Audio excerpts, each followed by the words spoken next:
The President.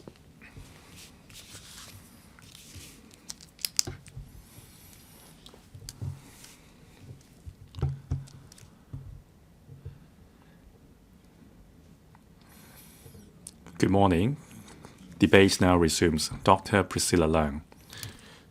President, I speak in support of the motion moved by the member as well as the amendment.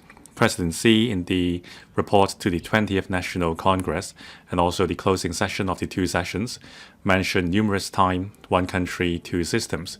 He specifically mentioned that the promotion of the development into a strong country relies on the long-term stability and prosperity of Hong Kong and Macau. It shows that the country attaches a lot of importance to Hong Kong and it really treasures Hong Kong. In the year 2008, the Time magazine in the US described Hong Kong's position together with London and New York. Now, London has the backing of the EU, New York has the backing of the US, and Hong Kong has the backing of China. Now, the commonalities between the three places are that we are a free economy and we are an open economy. Now, we are the leaders of the international financial markets. We operate around the clock. Now, until Brexit happened, the financial center was broken down into 5 smaller centers, including Dublin, Luxembourg, Amsterdam, and Paris. Now, that was a golden opportunity for Hong Kong. The country also relied on our institutional strength. In the year 2012, the HKEX took over the London Precious Metal Exchange with $300 million. Now, in the country, China is the largest buyer of food and fuel. However, we don't have our own say because we don't have the relevant future products. I think the Secretary understands what I'm talking about. Our country is not a common law jurisdiction, and it doesn't yet have an internationally flowing currency. So I made a proposal that we should work together with Shanghai and develop the third largest international oil exchange. And also we should share our common law brand name with other GBA cities. Now, after BRIC has expanded, there are 20 countries. BRIC countries account for 20% of the global GDP. Now, the Hong Kong EX, Hong Kong HAMA, and SFC should develop a strategy to help the country internationalize RMB. And also, we should be the beneficiary of the internationalization of RMB. Now, a week ago, we visited GBA with the chief executive. There must be a perfect integration between us. We have to integrate our systematic strengths and also use our complementary strengths to support each other. Now, we have very good reputations in terms of finance, legal system, and also institutional strength. We rank the first in the world. Now, the C is that we have to catch up with time and pursue high-quality developments. We also want to be number one in the region. We have the foundation for that, and also the country supports us to do that. But we must think. With our existing framework, we can't achieve economy of scale. While the country is promoting ECNY, it should be in the near future when we have Hong Kong D. Now, we should work with those places in the country where some developments have been made. Now, in Shanghai, they have an oil exchange. However, it is focusing on the domestic market. Now, the country is working to develop the Middle East market. Same for Hong Kong. We have to ride on the bandwagon and we have to serve as a bridge of free flow of currency. And we use the common law system. This is the system preferred by most investors in the world. So we have to give play to our strength, and the country can give us support in terms of land and manpower. Thank you. Mr. Chen Pui-Lang. President, I thank Mr. Robert Lee for moving this motion. Hong Kong is a world financial center. Our financial services are well developed. In this new era, how do we transform and upgrade so as to underpin our position as a world financial center? And therefore, we must have diversification of our development. Now, to transform and upgrade, we need technology. Our fintech is always in a leading position. The last few years of COVID has facilitated further development of fintech and is now widely accepted. We should promote the upgrading and transformation of more traditional financial services industry. According to a survey, 80% of the university students have the plan to engage in this business. And then in terms of big data analysis and AI, we have a great need for talents in this regard. So the next generation are willing to ride on this new development, and we should see how we can help. The assessment of the application of fintech by the Financial Development Council shows that in the banking, it is widely used, but in other industries such as insurance companies, it is less widely used. This is particularly sold for the SMEs. The government has the proof of concept trial scheme to encourage transformation and upgrading of financial institutions. However, the coverage is limited. If more financial institutions can be encouraged to explore the potential of fintech, I'm sure we can be more effective. I understand that the Insurance Authority is planning to introduce an API open framework. This is very similar to the framework pushed by Hong Kong MA a few years back for the banking sector.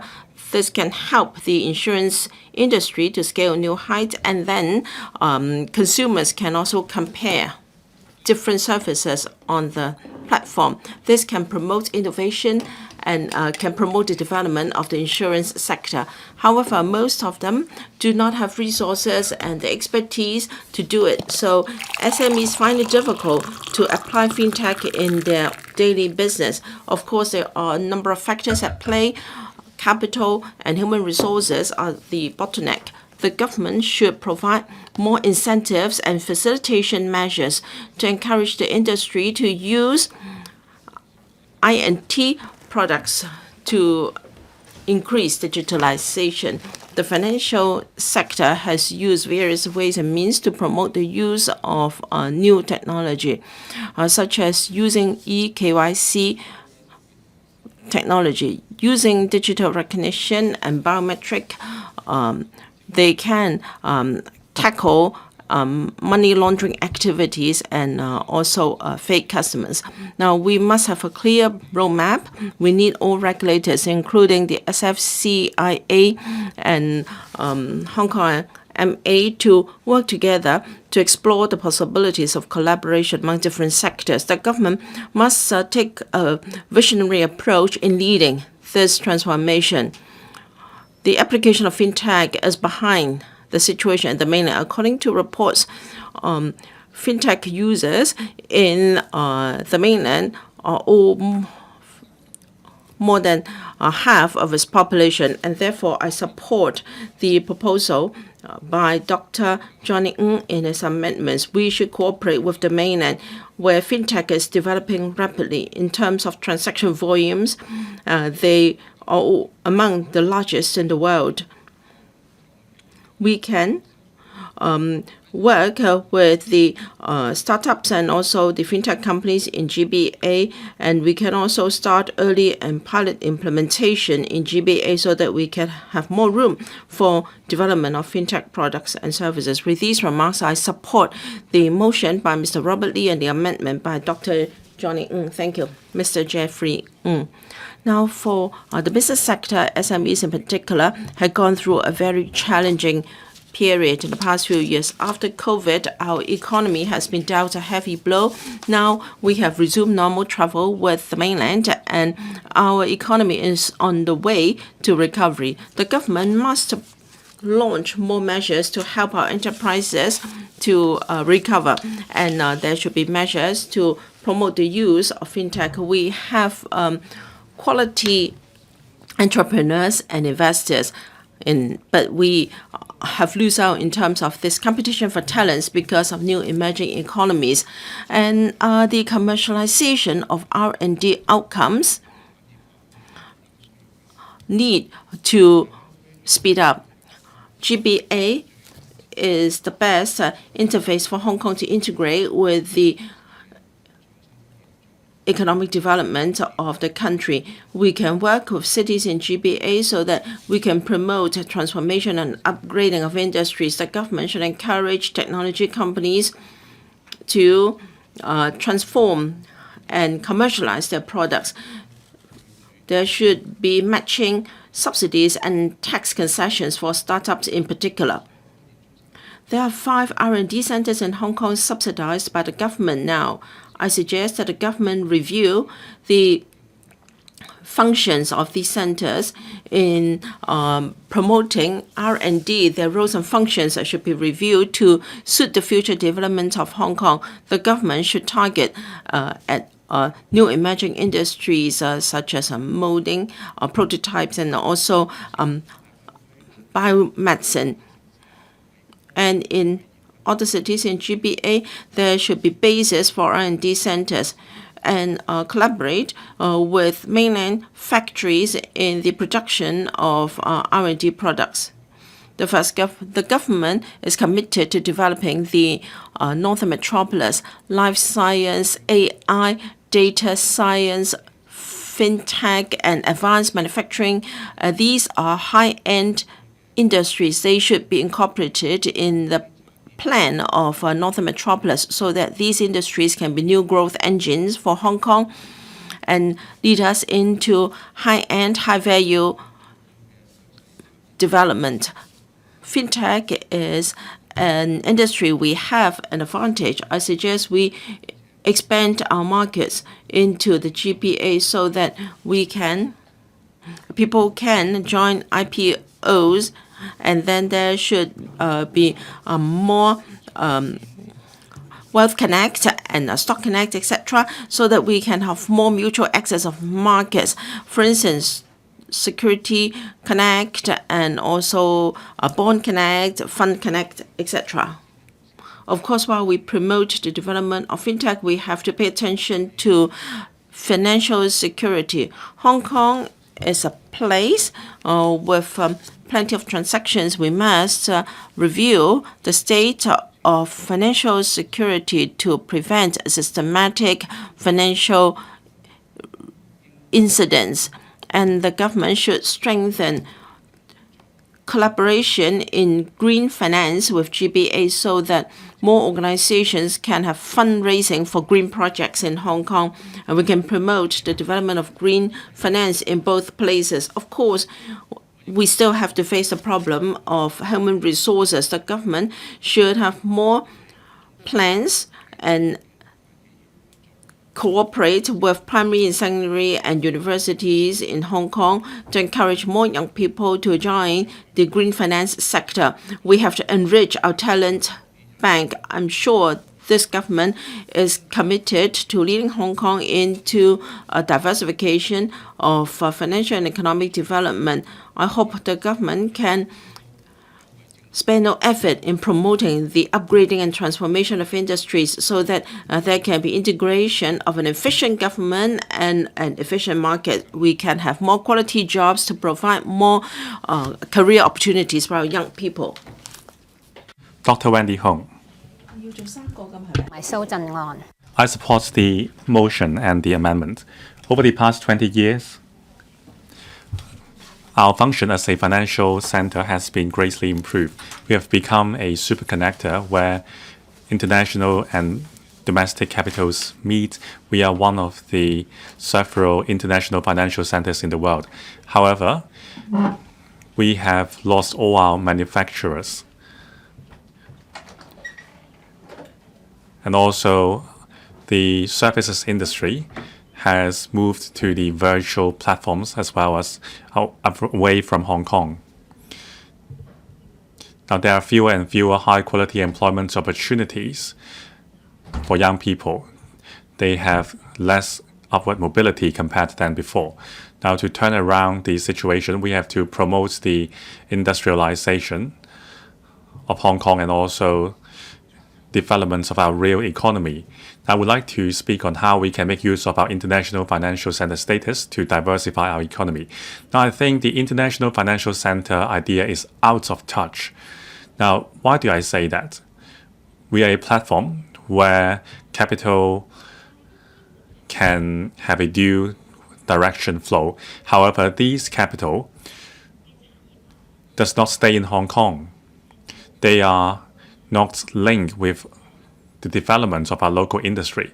Say, for example, in year 2018, when we revised the listing rules and introduced Section 18A, pre-profit biotechnology companies can come to list in Hong Kong. Now, very rapidly, we have become the second largest financing center for biotechnology companies. They are pre-profits. There are 50 which came to Hong Kong. Now, I look at them one by one. There are only 2 biotechnology companies with a real link with Hong Kong. The other 48 just used Hong Kong as a platform to finance. Their scientific researches and their developments have nothing to do with our local economy. We are just a financing center for them, but our real economy is not benefited by them. I think we have to redefine the idea of finance. We have to use financial tools to diversify our local economy and improve the real economy.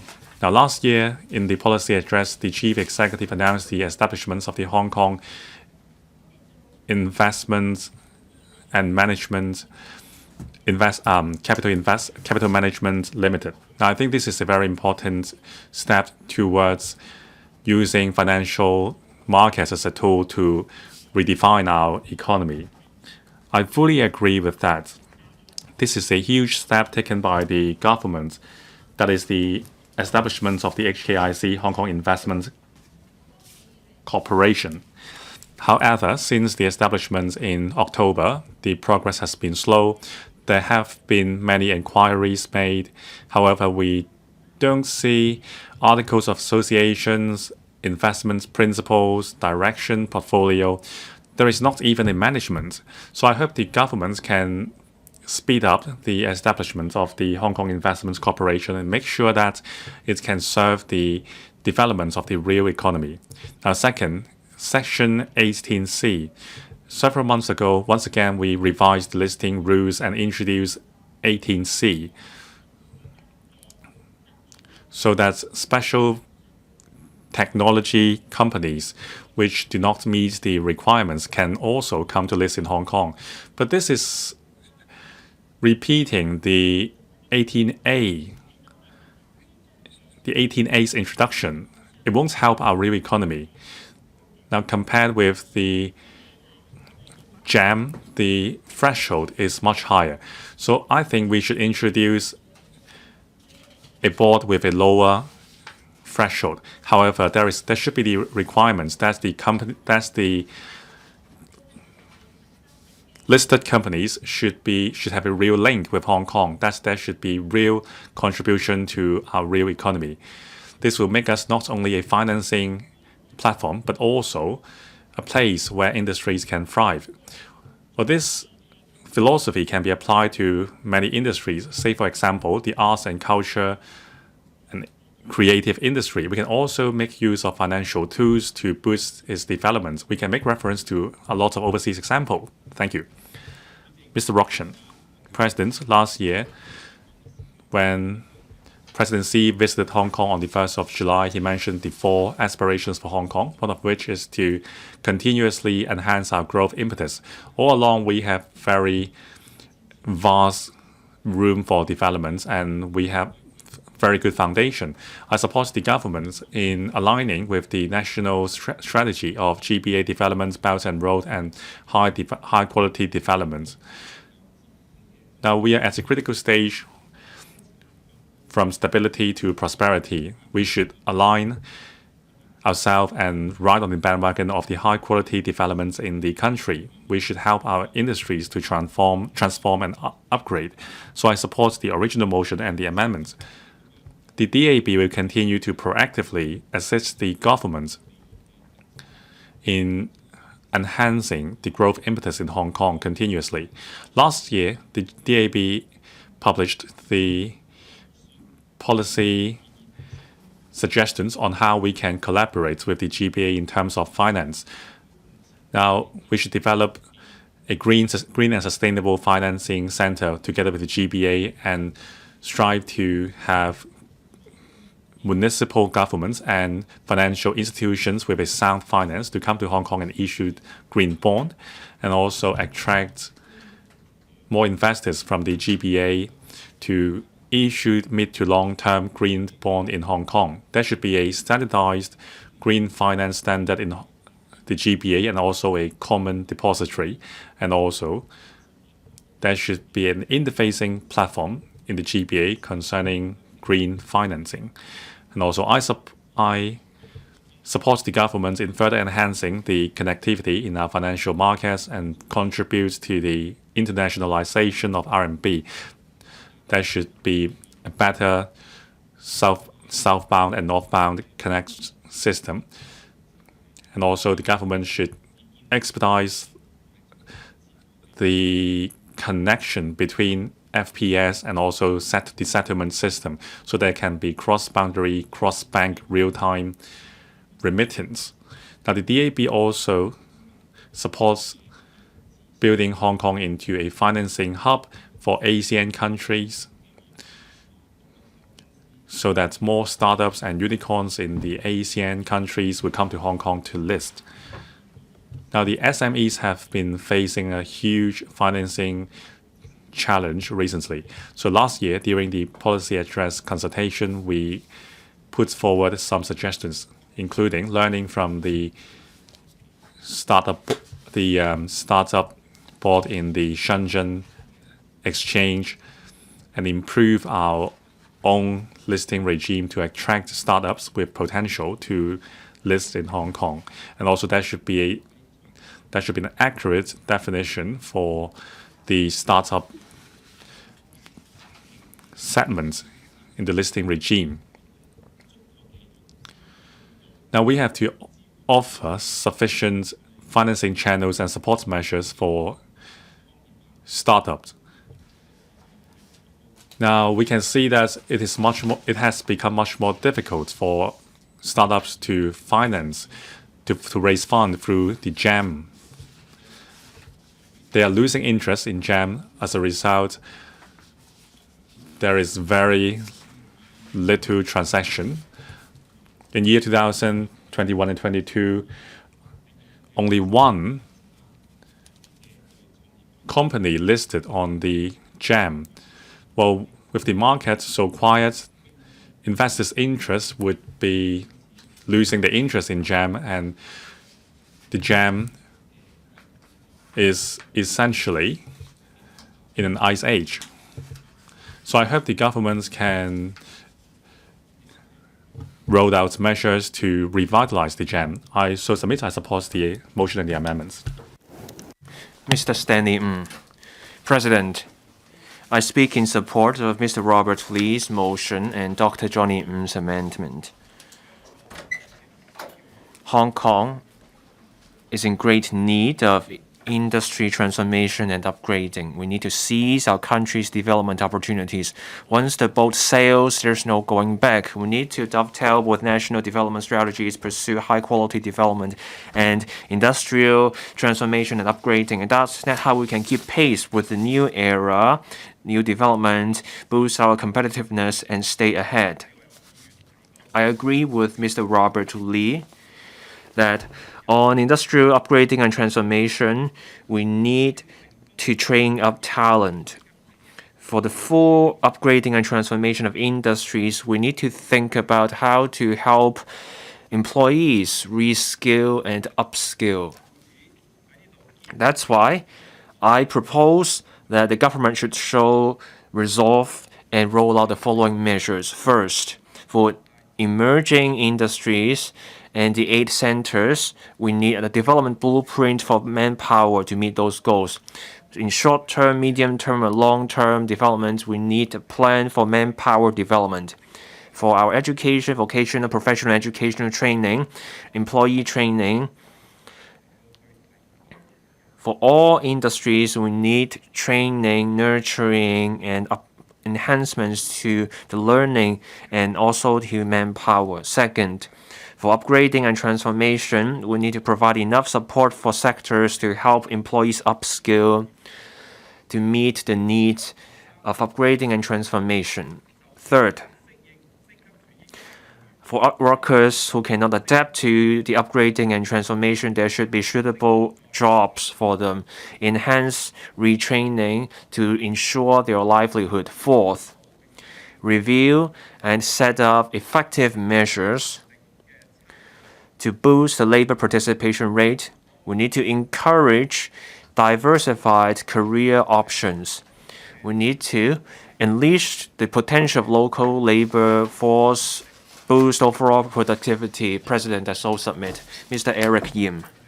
Thank you, President. Mr. Robert Lee moved this motion, and that's very meaningful for the pressing needs of our economy. In recent years, people are saying that we are over-reliant on finance and real estate. That leads to a lack of momentum in the economy, and we are volatile and we are prone to outside volatilities. That's a fair point. These issues will stifle our capacity for innovation, get in the way of new technologies, and stifle the upward mobility of young people, among other bad effects. To resolve this problem, we need to drive upgrading transformation of industries to achieve high-quality, diversified economic development. To achieve that, the current term government is taking the matter seriously. In his policy address, the chief executive has a lot to say on digital development, green development. He proposed more resources into these areas. Given the way things are, there's a long way to go for our economic restructuring. We're over-reliant on conventional industries with no signs of improvement yet. Based on the government statistics in 2021, for finance, logistics, real estate, based on real estate and property, they made up 59.8% of GDP. From 10 years ago, that's up 2.3 percentage points. Based on culture, medical, education, innovation, technology, or certification, testing, environment, sports, aviation, which are all these key industries, they made up only 11% of our GDP. So basically no growth over 10 years. Therefore, for our upgrading and transformation and diversification, we have a long way to go. We need to strengthen our existing edge in our existing industries. And we also take innovation and technology as a lever to drive the development of innovation and emerging industries. We need to enhance the value added of conventional industries and help them transform and upgrade to achieve development and stay competitive internationally and achieve high-quality development.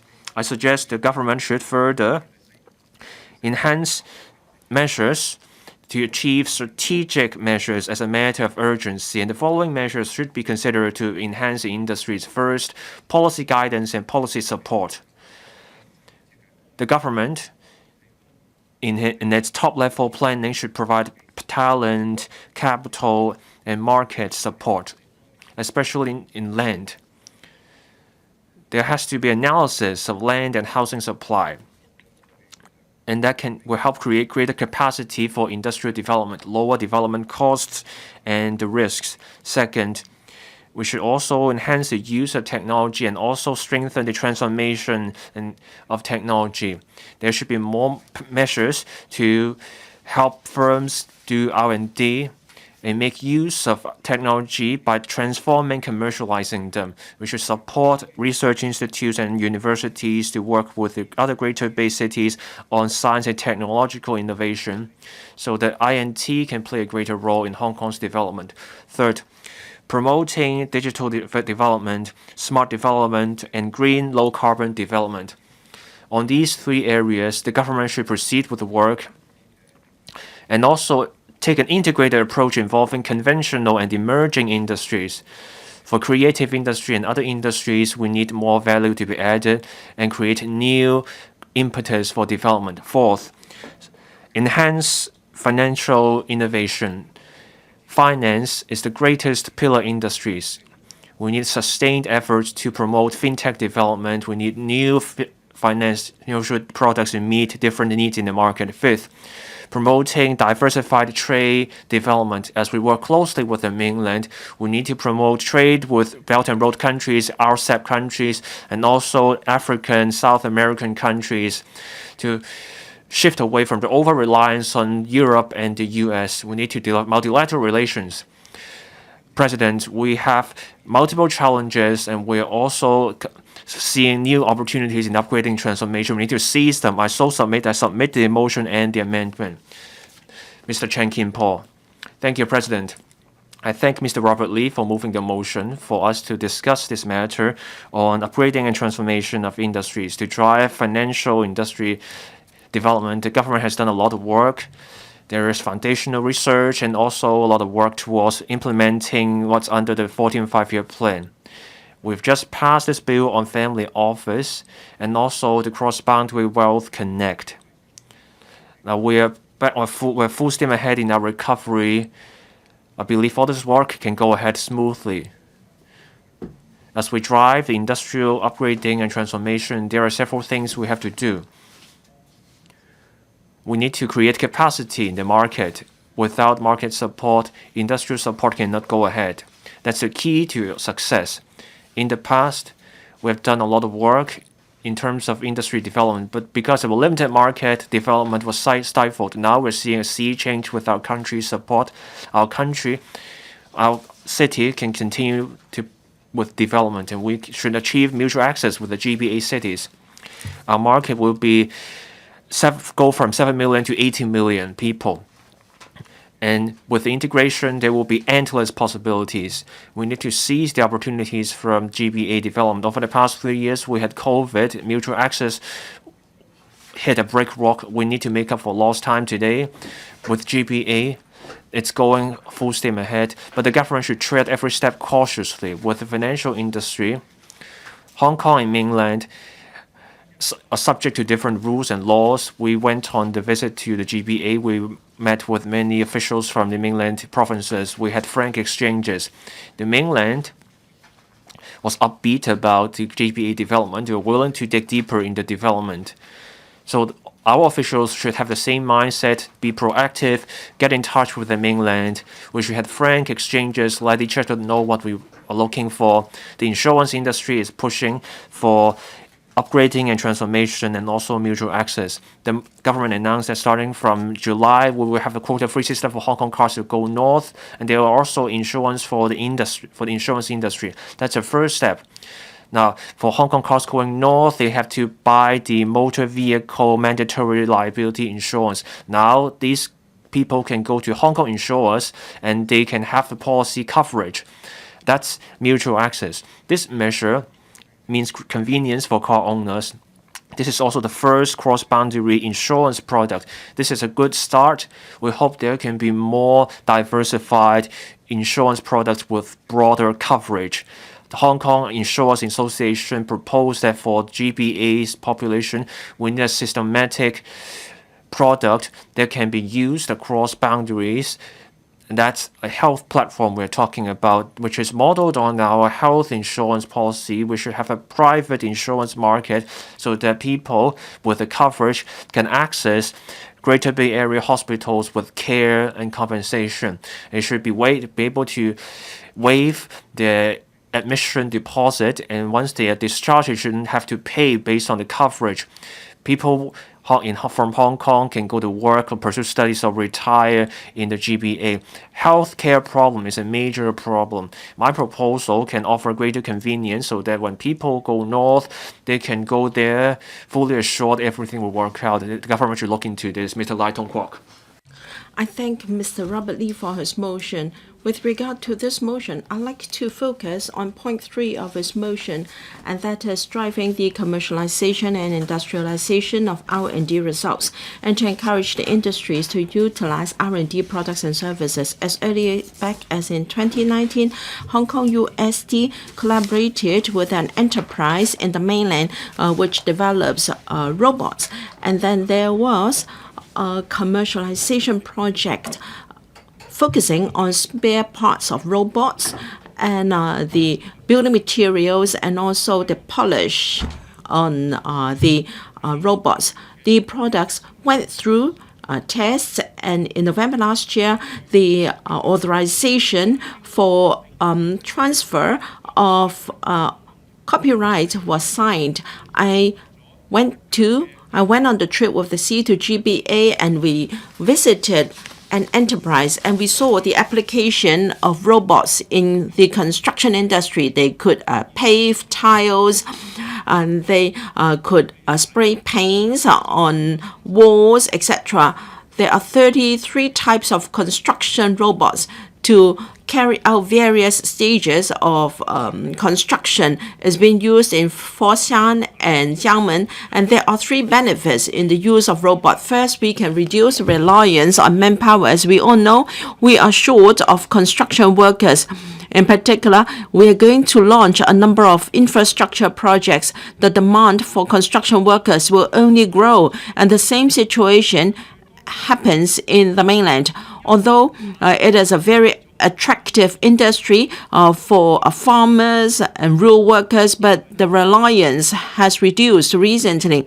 We have to reduce our reliance on manpower, and the wide application of robots is really a good approach. Secondly, we can enhance safety. For instance, polishing paints on the wall of building facade. Now we have to use gondolas, but there may be various risks. There can be power blackouts, etc. Now robots can be used to avoid workers from working from height. Thirdly, enhancing efficiency. Some workers can pave floor tires, and there can be robots working on its own without any human manipulation, and therefore work can be done overnight. Then during daytime, workers can carry out other work process. Of course, we're still a far cry from the exclusive use of robots. They are still in a pilot stage. However, the country has been visionary. They know the potential of robots. In November 2021, the relevant authorities mapped out the future plan for development of robots, and that they should be used in new emerging industries. And in November 2022, there was also the notice on using smart construction in 24 cities, and among them, the use of robots is widely promoted.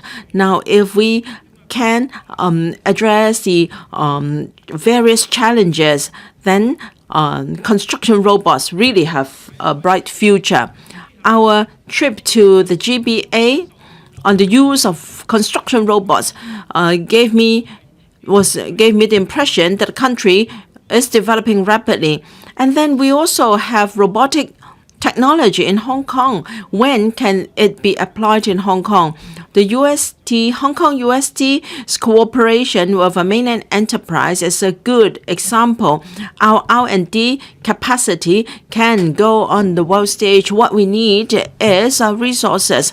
I hope the administration can build the necessary networks for the academic sector for commercialization and industrialization of the R&D results, so that we can contribute to the world and the mainland, and our local talents can also unleash their potential. Thank you. Mr. Lo Wai Kwok. Thank you, President, I'm grateful to Mr. Robert Lee for moving the original motion and also Dr. Jamie Ng for his amendment. President, Presidency in March and the 14th National People Congress made an important speech. We should promote high-quality development and we should enhance the capacity for scientific and technological innovation, etc. I think these are very important in our thinking of how we can promote upgrading and transformation of industries to foster the diversification of financial and economic development. Now we are just recovering from COVID.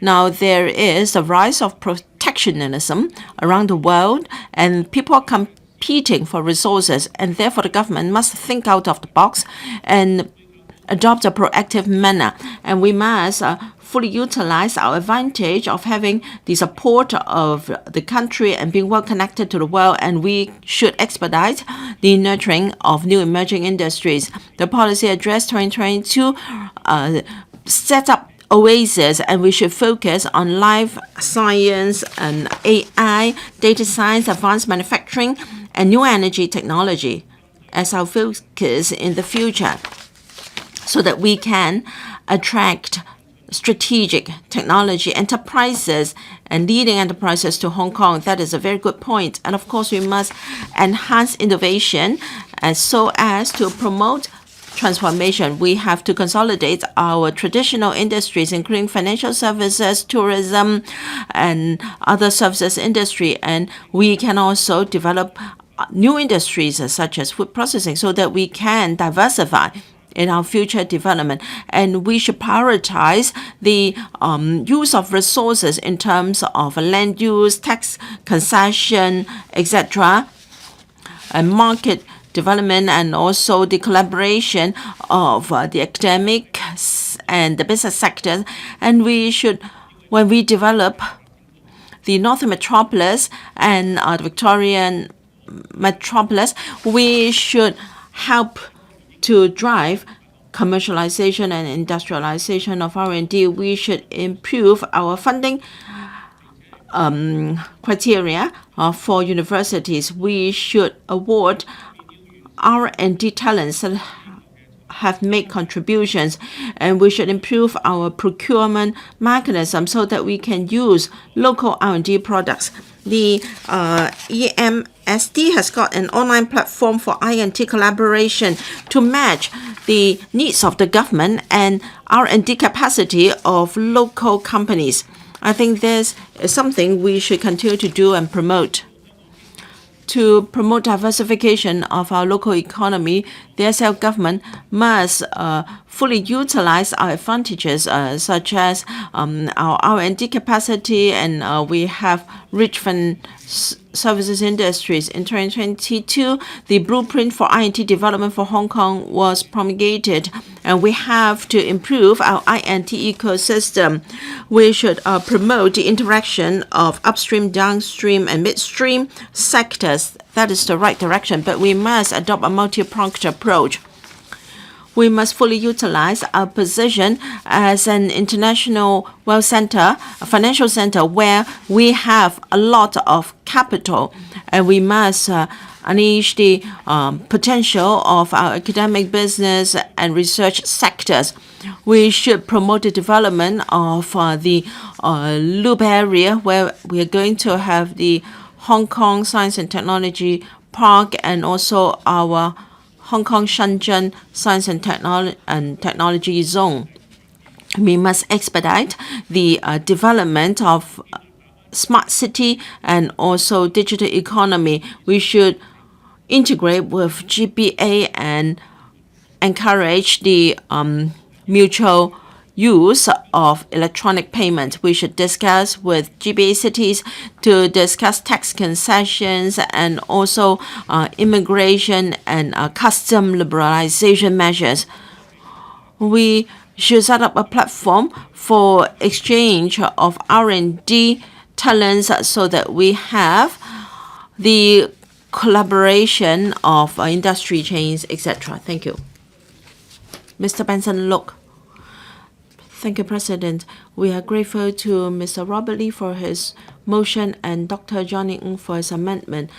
President Xi, in his speech, said that we must use our advantages and strengths to enhance Hong Kong's position as a world financial center so that we can promote the development of GPA, so we can better integrate into the development of the country, and we can play a greater role in the revitalization of the Grand Chinese nation. Hong Kong has a very strong financial industry, financial services, and is also one of the pillar industries in Hong Kong.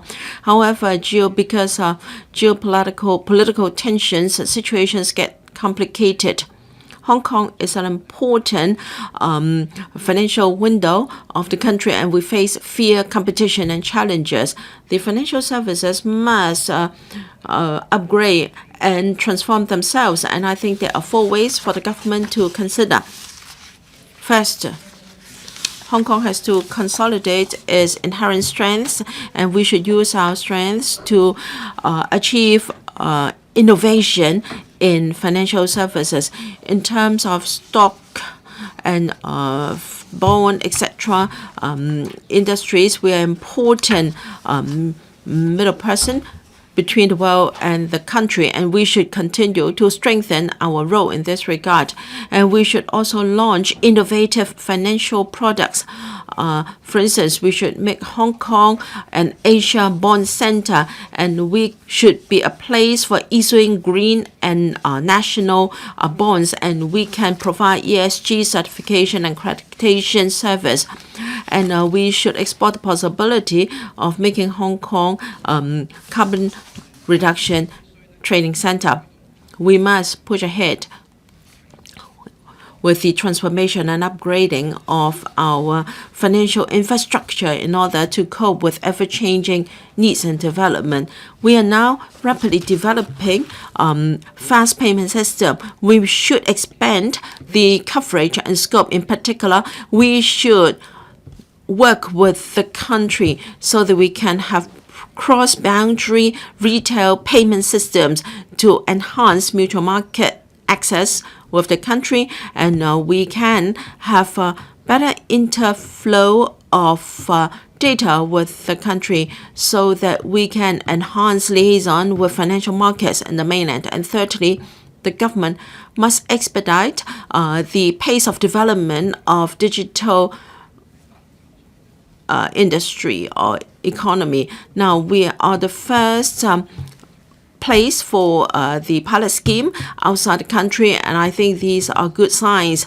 In terms of digital renminbi, we should have a time frame so that it can be applied in cross-boundary living, in retail, in tourism, and it should be promoted to overseas places so that Hong Kong can be a business center for digital renminbi. And fourthly, Hong Kong must strengthen the training of financial services talents. For instance, in areas of ESG, it has become the mainstream idea of enterprises, and enterprises attach more importance to sustainability development. We lack talents in this regard. In 2021, there was a projection promulgated by the Financial Services Development Council.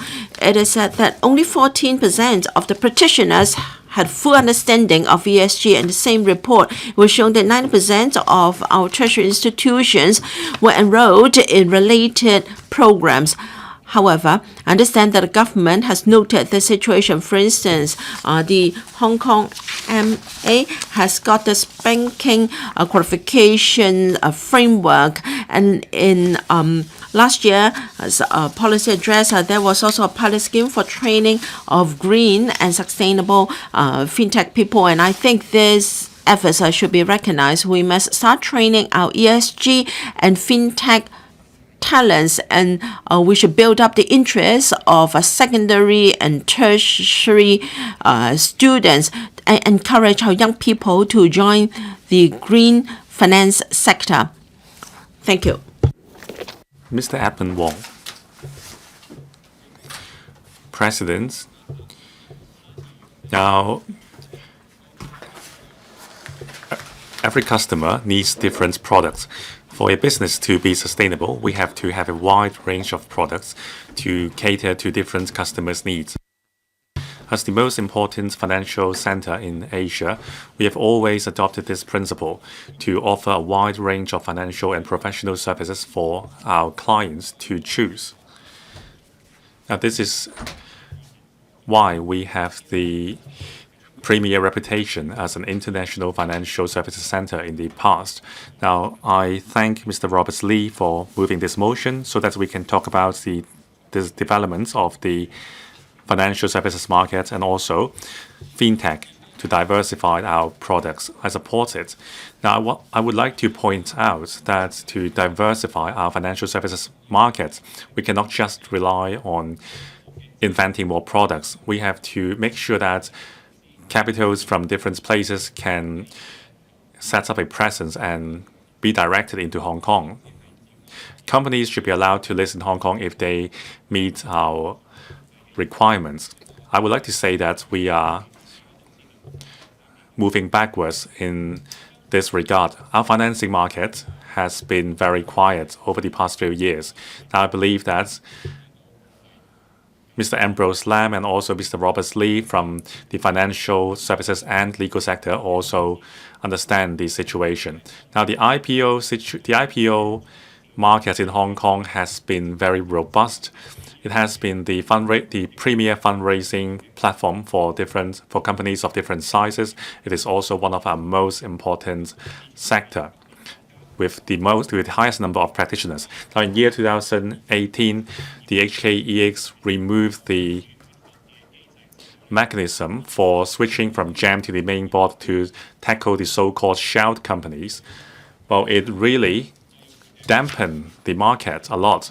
Over the past 3 years, only one stock successfully listed on GEM. Last year, 2022, the daily transaction volume was only $160 million on GEM. Now, maybe you don't know how low it is. It is only 0.01% of the transaction volume on the main board. Now, the GEM is essentially losing its function, and also the SFC and the HKEX are very stringent or even overly stringent on approving applications to list on GEM.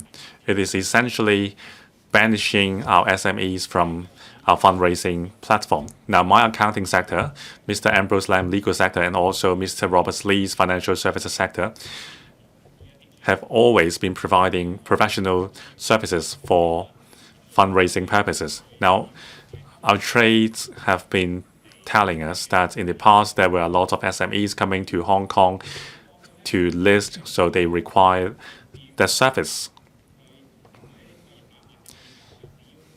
Now, on whether those companies fulfill the requirements or not, the approval process was extremely long. Now, the listing objective or target would be rejected by the governments for various purposes. Now, there was one applicant which failed to list in Hong Kong after 6 failed stop applications. In the end, they turned to another market.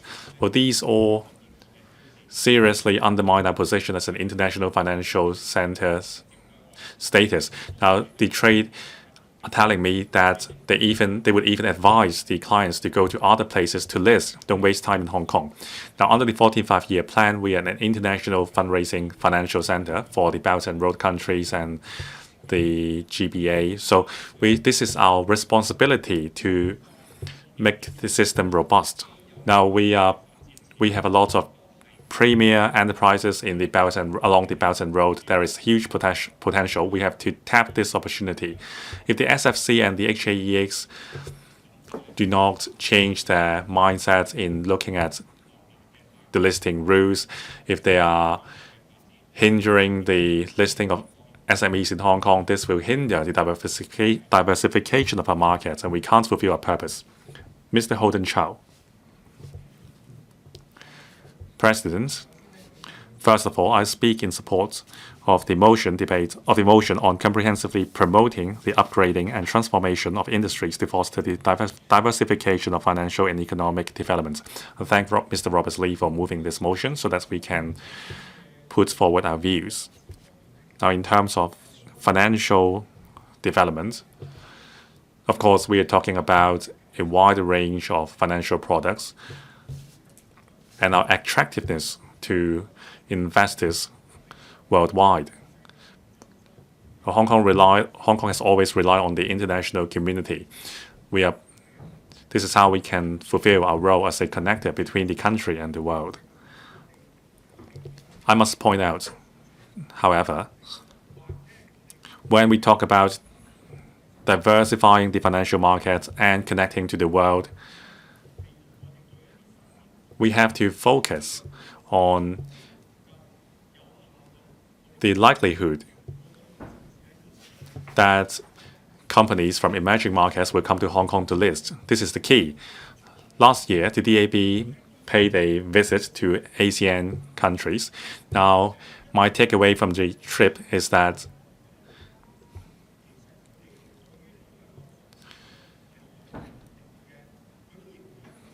businesses in the ASEAN countries do think our listing regime or our stock market is attractive. We have the backing of the country, and also there is a lot of capital flow and the transaction volume in our stock market is high, but they choose not to come. According to the business leaders, they say that in the past our regulators and the government did not do enough in terms of promoting our services to them. And also in the same region, there are other competitors, say for example, Singapore did a lot to attract investors to list in their stock market. They are more proactive than us, so that's why they were chosen by investors in the end. So all along, the DAB has been urging the government to do more and take effective measures to attract potential enterprises in ASEAN countries to come to list. Now, yesterday, I wrote a written question to the Council on the number of ASEAN enterprises coming to Hong Kong. Now, in year 2021 and 2022, there were only 2 enterprises from ASEAN countries which came to list in Hong Kong. 1 in 2021 and 2 in 2022. Of course, the epidemic was at play, but in year 2018, there were 16. So there is really a lot of room for improvement. Now, in terms of the time required for vetting application, the time required by the HKEX for applications from ASEAN countries is much longer than applications by local businesses. Now, locally speaking, the average time is 170 days. For ASEAN enterprises, it may take as long as 800 days. Well, I believe that it's because of the epidemic, but the average is 200 days. With the easing of the epidemic, setting aside the issue of the epidemic, as mentioned by Mr. Edmund Wong, the time required from application, vetting, and listing, the longer it takes, it will really dampen the willingness to come. Of course, after the approval is given, it is the applicant's decision on when to list. Well, but at least we can shorten the approval period. The time required for granting approval. Well, I know the government is already working on that. So maybe we should hire more talents with the knowledge of ASEAN economies to join the approval process. It may help speed up the process. Well, not just ASEAN countries. Middle East is also our targeted market. I so submit. Thank you. Mr. Dominic Lee. Thank you, President. Now, places all over the world are looking for ways to transform and upgrade their industries to increase their own competitiveness. Now, New York, which ranked the first in terms of financial services, is also thinking about transformation. Now, on the West Coast, things are very robust. So New York also wants to make itself the INT center on the East Coast. Now, in Hong Kong, the government must think about how to help local industries transform and upgrade. I thank Mr. Robert LEE for moving this motion so that we have an opportunity to discuss this. The New People's Party will support the motion and amendment. Now, besides the various suggestions made in the motion to help our industry diverse and upgrade and transform, there are other works to be done. First, on talent. Now, if our talents are not catching up, if our talents are not upgrading and transforming themselves, then we can't upgrade and transform our industries. So education must include more elements in application of frontier technologies. And we have to inculcate the idea of INT in the youth. Now, AI's application is very widespread. So our young people taught about AI so that they know where AI can be applied along the production chain. So that's on education.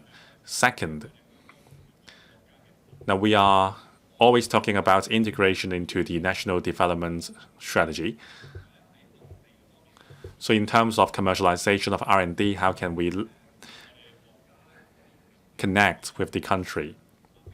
Now, in recent years, our country has seen huge improvements, huge advancements in technologies, including Pt2 satellite system and also the 5G network. Now, in Hong Kong, the City University of Hong Kong has done a lot of research on green communication. Now, with more communication and collaboration, we can achieve research results. So on the schools level, can we offer a better INT learning environment for students? Maybe there can be more study visits to the GBA and more exchanges to encourage synergized developments on both places. Now, my last point is, well, for businesses and talents, they have very specific needs. Now, according to a survey, in the Taiwan province, 41.7% of the enterprises were not aware of the benefits of transformation and upgrading, and they don't know what to expect from transformation. It shows that a lot of enterprises are still staying in the old mindset and old operational model. The government must do more to educate the enterprises. Of course, incentives are very important. We have the technology voucher scheme under the ITIB. That's very good. But what about other bureaus and departments? So to summarize, transformation and upgrading of industries is a global trend. The Hong Kong SAR government must be better at doing this. This will be the key for our future developments. Thank you. Mr. Sunny Tan.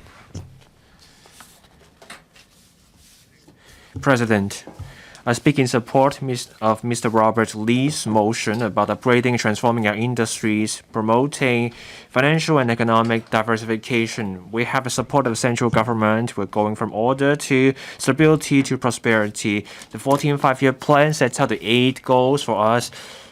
There is the Greater Bay development, the dual circulation. These are opportunities for Hong Kong. We can see that in the next 5 to 10 years, there's direction for us, and the direction is clear and certain. The government needs to create a better business environment in Hong Kong.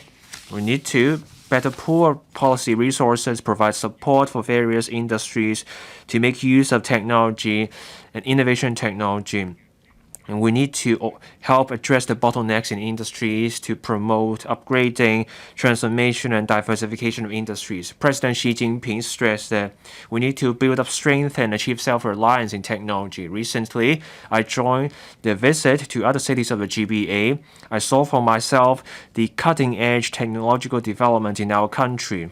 We have seen the advanced technological infrastructure that is well developed. There's also the transformation and commercialization of technologies. Commercializing R&D outcomes is a key ingredient in promoting innovation. As we drive new industrialization, we need to step up measures for the transformation of innovation and technology so that we can see wider application of such technologies. I have 3 proposals. First, the government is the largest potential buyer of technology and should proactively procure local R&D outcomes. The government should also work with local companies on pilot use of products or procuring a small amount of outcomes. There are 5 research institutes here. They have the capacity for scientific research. The government should promote their collaboration with other places in the GBA. It should go beyond just signing a memorandum. You should help the research institute set up a base instead of just an office in other parts of the GBA. We should make better use of the materials and talent in other parts of GBA so that we can boost the efficiency of INT collaboration. The government should continuously review and enhance the funding schemes to help SMEs transform and upgrade. Now, take the apparel and textiles industry as an example. Most of the manufacturing happens outside Hong Kong, but this sector still plays a leading role globally.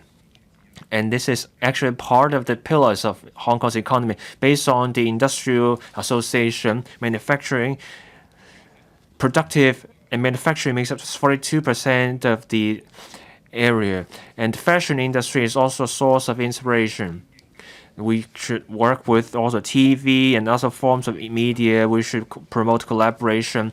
This can help promote our city as an East meets West center for cultural exchange, and this is a key area for Hong Kong.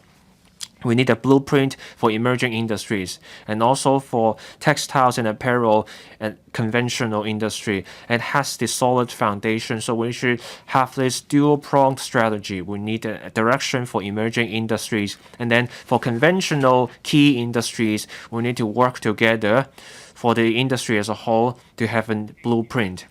This will help the conventional industries to upgrade and transform and solidify our leading role in the global supply chain, and this can also help diversify our economy. So that's killing multiple birds with one stone. We need to have measures to help incubate tech firms. We need to revitalize the GEM board, and it's feasible. I support the Hong Kong Stock Exchange's move to revitalize or explore new ways to shorten the approval process and lower the fees for listing so that tech startups with potential can get access to financing platforms to enhance our INT ecosystem. As Director Xia Baolong mentioned, the 6 points he believes in. We also believe that Hong Kong is a place for breeding opportunities. We should give full play to and seize the opportunities from our country, and our industry development can rise to a new level. I so submit. Thank you. Dr. Simon Lee. Madam Deputy, I support Mr. Robert Lee's motion about upgrading and transforming our industries and promoting economic and financial diversification. I support the motion. Next, I will address the first point in the motion, diversified financial industry, and also a blueprint for industries, which is the 4th point. First, financial diversification for Hong Kong needs to start at our role in the global financial market, and that has to do with price setting. In New York, a global financial hub, they focus on the capacity in resource allocation. New York, in dealing with stocks and bonds, they can set the prices. Over here, we don't have the power to set those prices. Our role in finance is more about providing high-quality services. We play by the existing financial rules and provide the service. For that reason, I argue that in the future development of our financial industry, we need to focus on strengthening our say, so that on major assets, we should have the power to set the prices. We need to set new financial rules, and that will ensure our core competitiveness in this new era. In this process, financial diversification will require a broad horizon. Our financial industry needs to have closely linked to developments internationally and in the rest of our country. In green finance, ESG product, these are areas that can help us achieve financial diversification. In the process, we can also find a way to set the prices on assets. We also need in-depth understanding of this point. Our financial industry needs to serve our country's development, especially in terms of the internationalization of RMB, and also help our country's major strategic industries go global. So for Belt and Road Initiative, cross-boundary RMB investment, and RMB-based risk management assessment, and also the catastrophe bonds or insurances, these areas should become part of our plans to diversify our financial industries. In terms of strategic emerging industries, we need a blueprint. The government should take a systematic approach to planning, look at the key elements and how they can be applied. We should build on our experience so that gradually we can establish the principles for our future development. We should overcome the problems that are holding back our industrial development. In industry policies, we need to look at the long term and ensure steady development. For strategic startups, we have to look at the trade, real estate. These sectors are different from the strategic emerging firms. So we cannot simply apply our success from the past to these strategic emerging industries. There are higher risks, they have a broader industry change, and they also have wide-ranging implications for society. There are longer settlement cycles. So this means we will need robust industrial policy to provide support. President, I support Mr. Robert Lee's motion and Dr. Johnny Ng's amendment. Thank you. Mr. Ambrose Lam. President, the 14th Five-Year Plan lays out our role as an international financial hub. Some call this a facilitation measure. I see this as an encouragement. Our financial industry covers a broad range of services. Mr. Robert Lee mentioned many aspects of financial services. I have just 5 minutes. I can only focus on one area in the industry. I want to focus on listing and financing for SMEs in Hong Kong, especially their plight. As Mr. Edmund Wong was saying, over the years, we have taken pride in our role as a financial center. Dr. Priscilla Leung mentioned how we have always been number one in fundraising. We ranked alongside London and New York. Our key to success was to have diversity. We have all kinds of sectors, small, medium, large firms. They can raise funds here to scale up and beef up their operations. We need to sustain our development. We need to offer all kinds of financial products that will take talent. In recent years, for our financial market, fundraising has seen unprecedented difficulties. They are not about COVID. They are caused by people. In 2018, the Hong Kong EX amended the delisting rules to combat the problem of shell companies and also make it harder to switch between boards. It takes millions of dollars for companies to apply.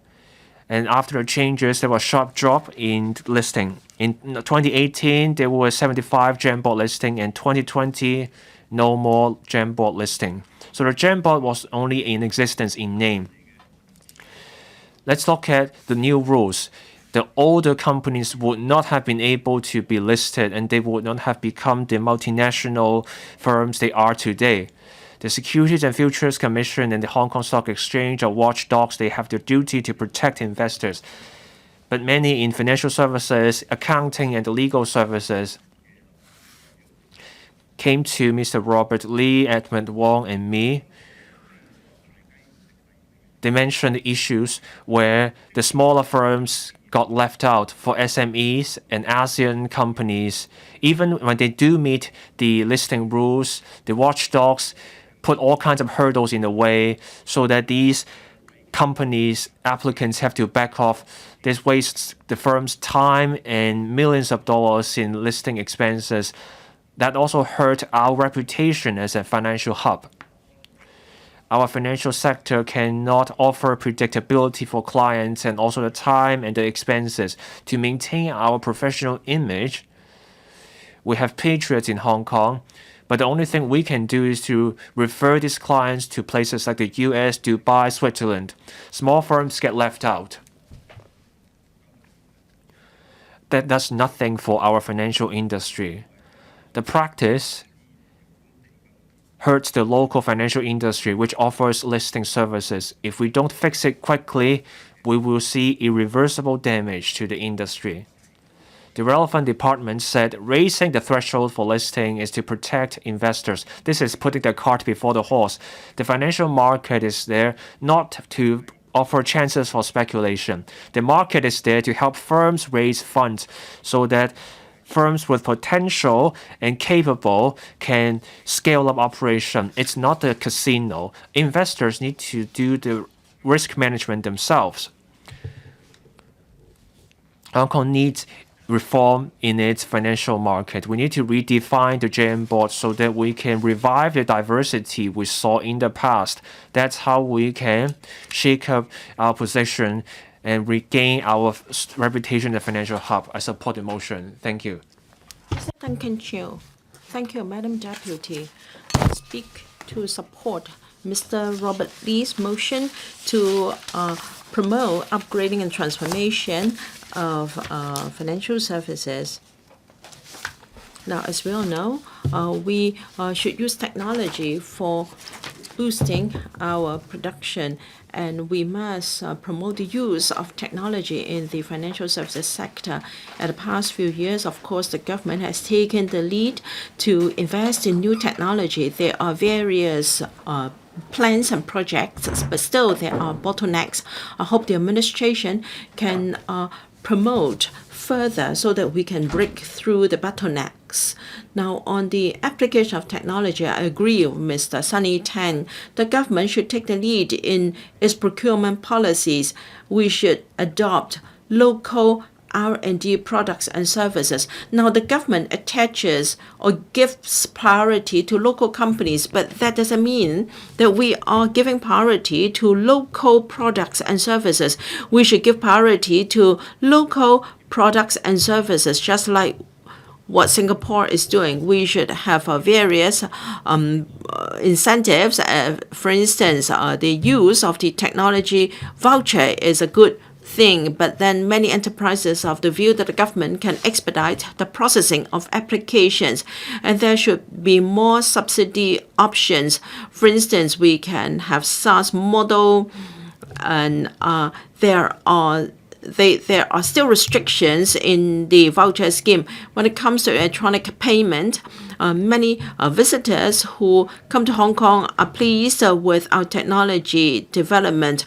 But when it comes to public transport, we could see many complaints reported in the press in riding our taxis, ferries, etc. They complained that many public transport operators do not accept electronic payment, and our marriage registry, our courts, etc., they only accept cash. So if you are short of cash, then you cannot get a marriage certificate.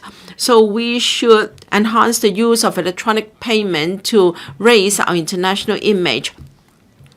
Together with Mr. Robert Lee, we have taken part in many new developments of the industry. Now, Internet Web3 has been a hotspot recently, and we need a lot of facilitation in terms of government policy. I hope the government can continue to maintain this open mind so as to promote the development of Web3, which will be an important direction for development for Hong Kong as well.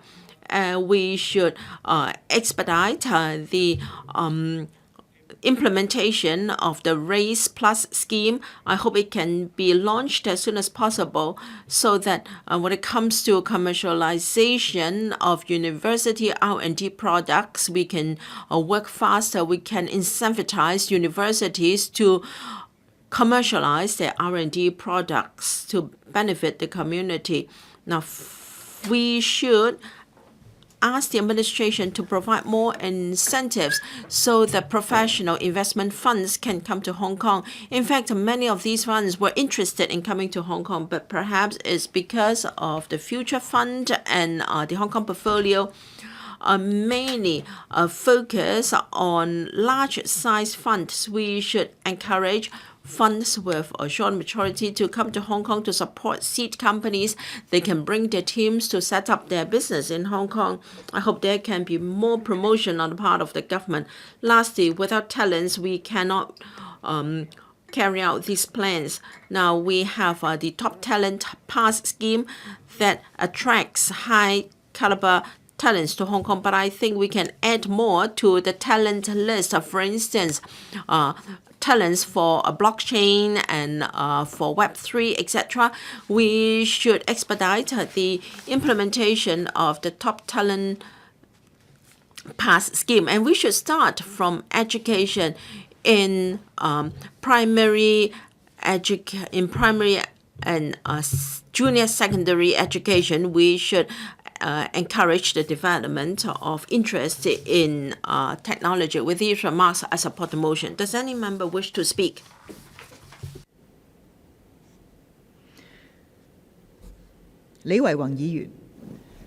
Mr. Robert Lee, you may now speak on the amendments. Thank you. Madam Deputy, I'm most grateful to Dr. Johnny NG for moving his amendment. Now, he said that this year marks the beginning of the full implementation of the spirit of the 20th National Congress of the Communist Party of China, and early in the year. And this is critical for promoting the plans in the 5-year plan. And we should enhance high-quality development, enhance the capacity for scientific and technology innovation, and we should implement of one country, two systems, and leverage our advantage of enjoying the strong support of the motherland and being closely connected of the world.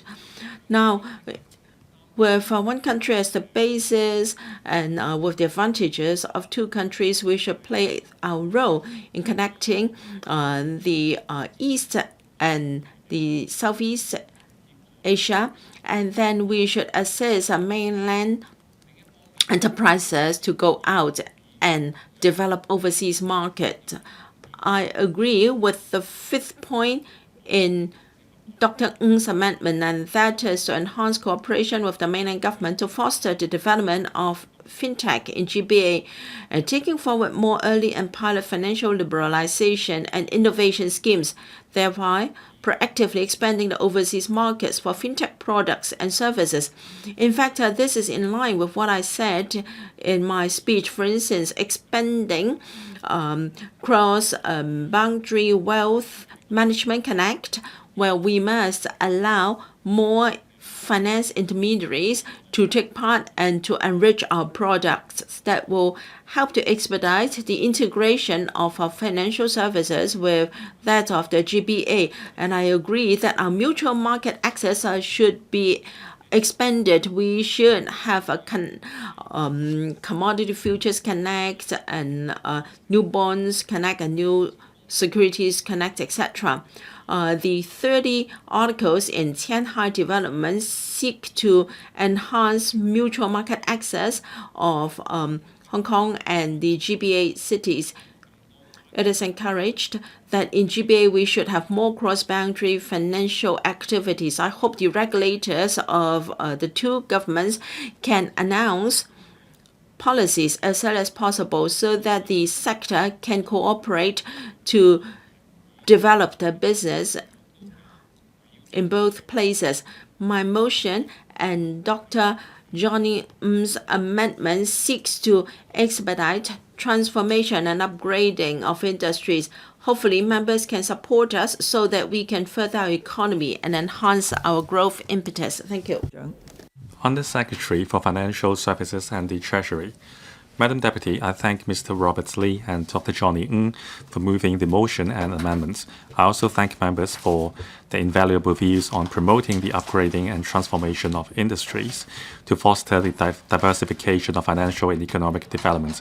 I will first give a consolidated reply on enhancing and consolidating our status as an international financial center. Colleagues from the CEDB and the ITIB will then reply on issues in their policy areas. The country has always been Hong Kong's strongest support. We have become the international financial center that we are today because we have the support of the country as well as being connected to the world. As mentioned in my opening remarks, the HKSAR government will implement the spirit of the report to the 20th National Congress and the development goals under the 14th Five-Year Plan, while leveraging on our bedrock, that is one country, two systems, to give full play to our functions as a hub for financing investments and offshore RMB transaction. This will allow our financial market to gain momentum in multiple directions. Allow me to briefly explain our key work. First, strengthening asset and wealth management. Hong Kong's assets under management, or AUM, has reached $3.5 trillion with over $200 billion of AUM in private equity. We are the second largest private equity center in Asia behind the mainland. We are also the largest hedge fund center and cross-boundary wealth management center in Asia. In recent years, we have been enhancing the competitiveness of our asset and wealth management industry through various measures, including the introduction of a diversified fund structure, providing a more favorable tax environment for the fund industry, expanding its sales network, promoting the real estate investment trust market, and the provision of subsidies. We have introduced a legislative proposal to offer tax concession for family offices investments, which was passed yesterday by the LegCo. And also we have successfully held the Wealth for Good Hong Kong Summit in March and issued the policy statement on developing family office businesses in Hong Kong. These showed our determination to develop Hong Kong into a world-leading family office hub. Second, enhancing the listing regime. Besides fund, the stock market is our financial market segment with the highest transaction volume. There are some 2,600 companies listed in Hong Kong. The daily turnover has reached $128 billion on average in the first quarter this year, ensuring a security market with abundant liquidity for investors. Now, the idea of $128 billion compared with 2020, that is $129 billion before the stamp duty was introduced, they were on a similar level. Now, in year 2020, over 100 billion Hong Kong dollars was raised through IPO in Hong Kong. Over the past 5 years, a total of 1.44 trillion Hong Kong dollars has been raised through IPO. We remain to be the world-leading financing hub. In March, the HKEX introduced a new listing regime for specialist technology company, which covers both pre-commercial and commercial companies in 5 frontier industries. This further enhanced Hong Kong's status as a premier fundraising market for innovative enterprises in the world, and align the country with the country's and SAR government's policy to support I&T development. On GEM, which was close to many members' hearts, the HKEX will conduct a review to revitalize GEM.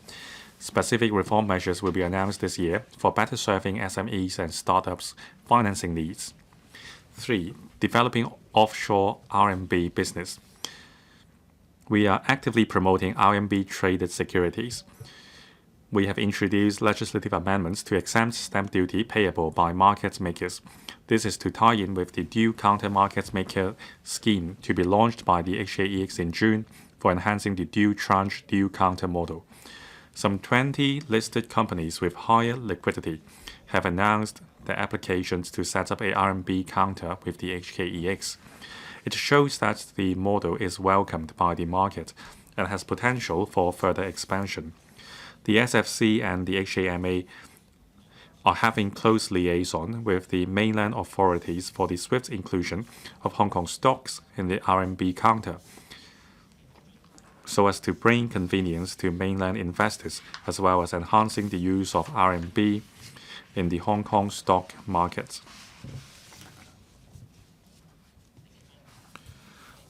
On the other hand, we are actively promoting the issuance of more offshore RMB bonds in Hong Kong. Under the government's Green Bond Program, as at February this year, we have successfully issued government's green bonds to the equivalent of $16 billion, including a total of $15 billion in RMB. In order to support and facilitate more local governments in the mainland to issue bonds in Hong Kong, we have made the exemption from profits tax debt instruments issued by mainland local people's governments at any level order, so that from the 31st of March onwards, profits tax exemption will be extended to all debt instruments issued by mainland local people's governments at any level. 4. Expanding and deepening mutual capital market access. With the strong support from the central people's government, the mutual capital market access between Hong Kong and the mainland has seen a number of breakthroughs this year. Notably, the inclusion of exchange-traded funds or ETFs under Stock Connect commenced in July this year, further broadening the asset class covered by the mutual assets program between the two places. In March, the Shanghai, Shenzhen, and Hong Kong stock exchanges expanded the scope of eligible securities under Stock Connect. More than 1,000 stocks were added for northbound trade. Overseas enterprises listed on Hong Kong's main board which meet certain conditions were included in the Stock Connect's southbound trade. This will facilitate domestic and overseas investors to diversify the allocation of access and attract quality overseas companies looking to reach out to mainland investors to list in Hong Kong, thus enhancing our function as a dual-way investment conduit. On risk management, since the successful launch of A-share index futures in 2021, regulators on both places have announced the establishment of mutual access between the interest rate swap markets, or the Swap Connect. The northbound trading of Swap Connect will be launched next week. For the first time, mutual access arrangements will be extended to the realm of financial derivatives products, providing a more comprehensive product suite for investors. At the same time, these SFC, HKEX, and HKMA are actively discussing with the mainland authorities the launch of sovereign bond futures in Hong Kong, so as to offer more effective risk management tools for sovereign bond investment in Hong Kong. We will also further enhance the southbound trading of Bond Connect and the Wealth Management Connect, so as to enrich our financial products and services in various areas. 5. Green and sustainable finance. Hong Kong has seen a continuous growth in green financing activities in recent years. In 2022, green and sustainable bond issuance in Hong Kong totaled at $80.5 billion, representing an increase of 40% over 2021. In the same year, issuance of green and sustainable bond in Hong Kong accounted for 35% of total issuance in the Asian market. In this February, we successfully issued $800 million equivalent of one-year term tokenized green bond. This marked the first batch of tokenized green bond ever issued by a government and highlighted Hong Kong's combined advantages in our bond market, green and sustainable finance, and fintech. The Financial Secretary will establish the Green Technology and Finance Development Committee for the formulation of an action plan to develop Hong Kong into an international green technology and finance center. In order to strengthen the cooperation on green and sustainable finance among GBA cities, the FSTB and the SFC jointly organized the meeting on GBA Green Finance Cooperation last month, comprising representatives from the local financial regulators in Shenzhen, Guangzhou, and Macau. Views were exchanged on the topics of disclosure requirements on corporate sustainable development in line with international standard, emission and environment, sharing of ESG data, development of the carbon market, as well as capacity building. 6. Promotion of developments in virtual assets and Web3. We have a robust Web3 ecosystem. The policy statement on virtual assets issued last year was received with enthusiasm. Many leading INT corporations and frontier startups are considering to establish international headquarters in Hong Kong, expand their operations here, or even going public. These bring tremendous positive effects to our Web3 ecosystem and the nurturing of talents. On the other hand, the licensing regime for virtual asset service providers will be implemented in June. This will allow the industry to thrive in an environment with moderate regulation while offering adequate protection to investors. The VA Development Task Force established by the Financial Secretary will further promote sustainable and responsible growth of the industry. Finally, enhancing cooperation with the mainland on fintech. A one-stop platform has been established in Hong Kong and the mainland to allow financial institutions and technology companies to conduct simultaneous trials of cross-boundary fintech projects in Hong Kong and other GBA cities. Besides, the Hong Kong MA and the Digital Currency Institutes of the People's Bank of China are conducting the second phase technical testing of using eCNY in cross-boundary payments in Hong Kong, including testing the top-up of eCNY wallets through the faster payment system, and inviting more banks and merchants to participate in the testing. President, once again, I thank members for the invaluable views.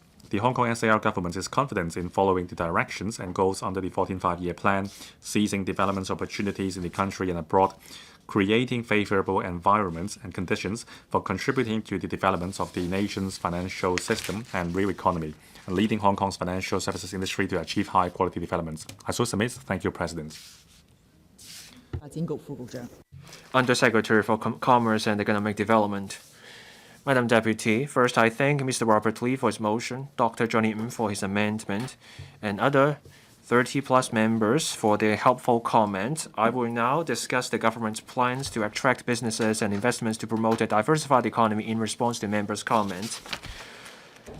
The current term government sets great store by attracting firms and investments under one country, two systems. Hong Kong boasts a unique edge of enjoying a country's support and global connections. We are the gateway for transnational firms to enter the mainland market and for mainland businesses to go global in their quest for markets overseas. The current term government adopt a new mindset to proactively reach out. We are confident that our measures to bring in strategic enterprises will drive the development of key businesses and industries that will foster high quality and diversified development for our economy. The Chief Executive proposed in his policy address last October new systems and measures to attract businesses and investments as a means of boosting our competitiveness. The Office for Attracting Strategic Enterprises, or OASIS, led by the Financial Secretary, was set up last December. OASIS focuses on strategic industries such as life and health technology, artificial intelligence, data science, fintech, advanced manufacturing, and new energy technology. These are strategic sectors that apply emerging technologies or the outcomes of research and development. OASIS is tasked with attracting representative and high-potential strategic enterprises from around the globe. It offers these firms targeted and attractive support measures in land, tax, and finance as part of a program to help them set up operation in Hong Kong. Relevant policy bureaus and OASIS have been working hard to attract firms and investments over the past few months. So far, they have met with over 100 businesses, many of them industry leaders or high-tech firms. The Hong Kong Economic and Trade Offices overseas have also set up dedicated teams for attracting businesses and talent to support the work of OASIS and Hong Kong Talent Engage run by the Labour and Welfare Bureau. These teams will reach out to target firms and talent around the world to attract them to Hong Kong or help them come here for business and career opportunities. The efforts targeting firms and investments are not just meant to attract outside money to provide capital and create jobs here. We also want these firms to bring in new technologies and new thinking. This will create stronger impetus for our economic growth in the medium to long term to drive economic diversification. Oasis gets in touch with key businesses from specific strategic industries. The bureaus involved will continue to learn about the development and needs of these sectors through a variety of ways. They are open to comments from all these sectors. In February this year, we set up a key industry advisory committee. This helps us review and identify industries that will boost our economy in the medium to long term. The Commerce and Economic Development Bureau and Invest Hong Kong will continue to work closely with the relevant policy bureaus and Oasis to step up efforts in attracting businesses and investment to drive our industry development. This can help diversify our economy and strengthen our status as the international business hub. Madam Deputy, I so submit.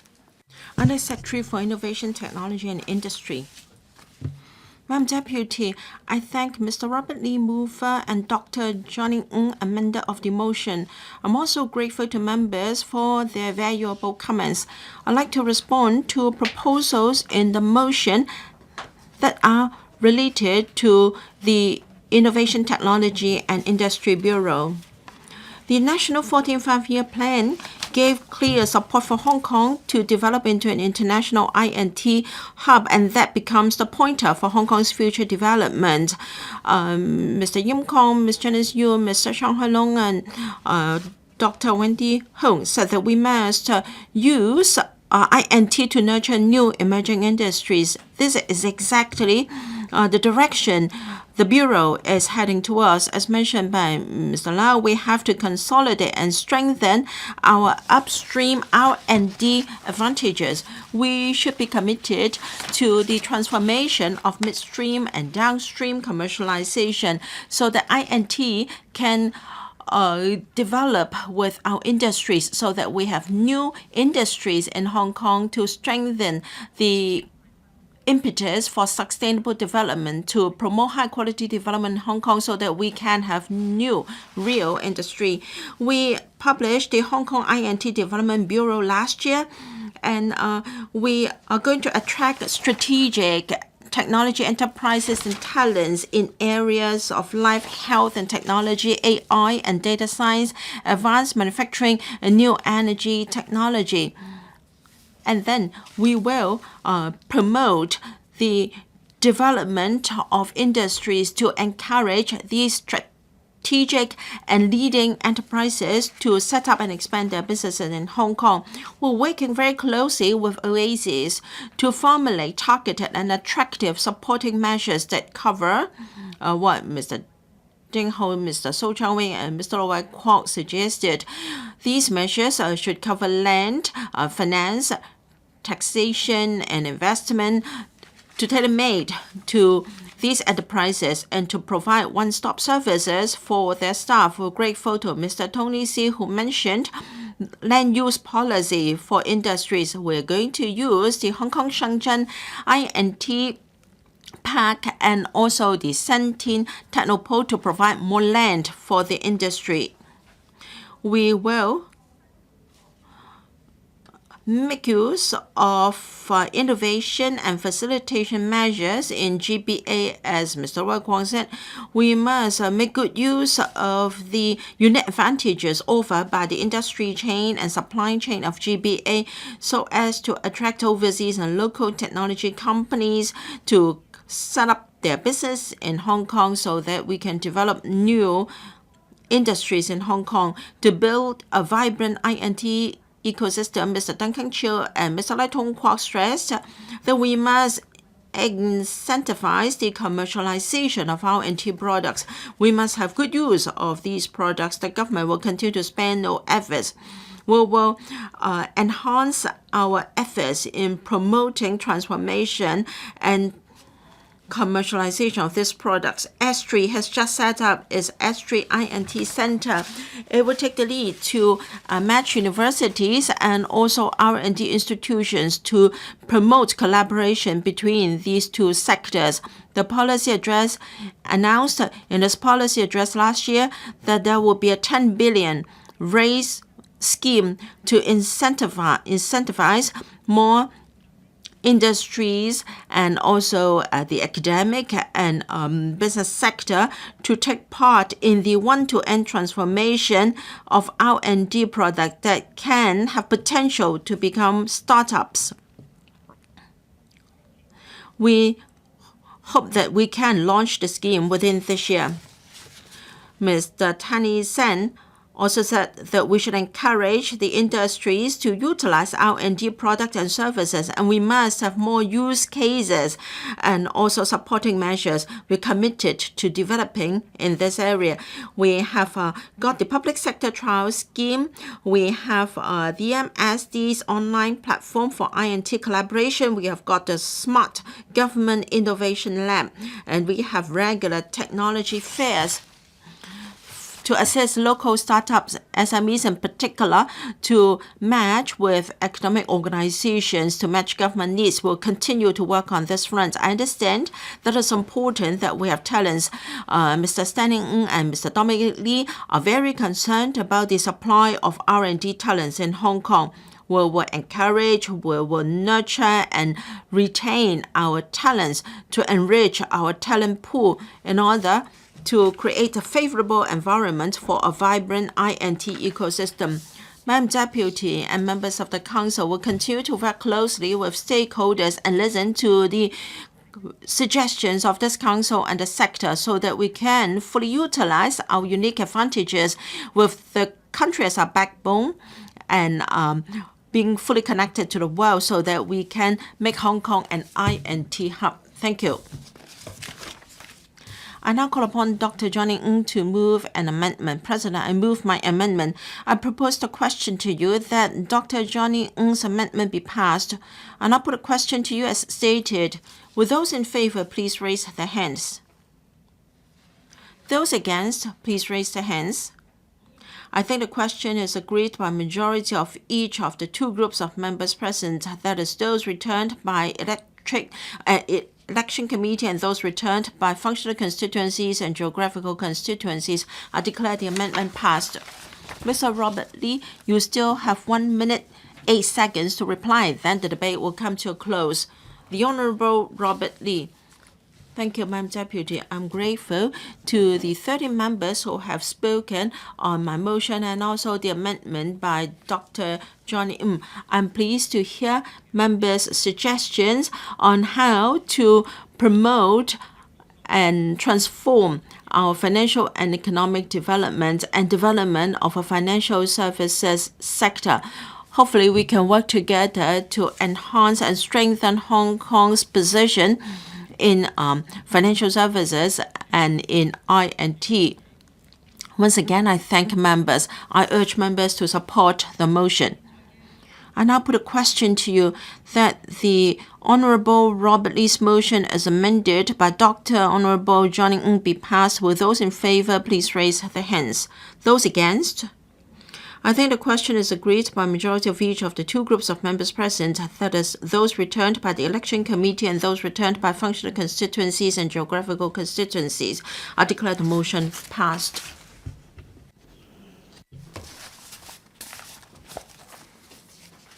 Members' motion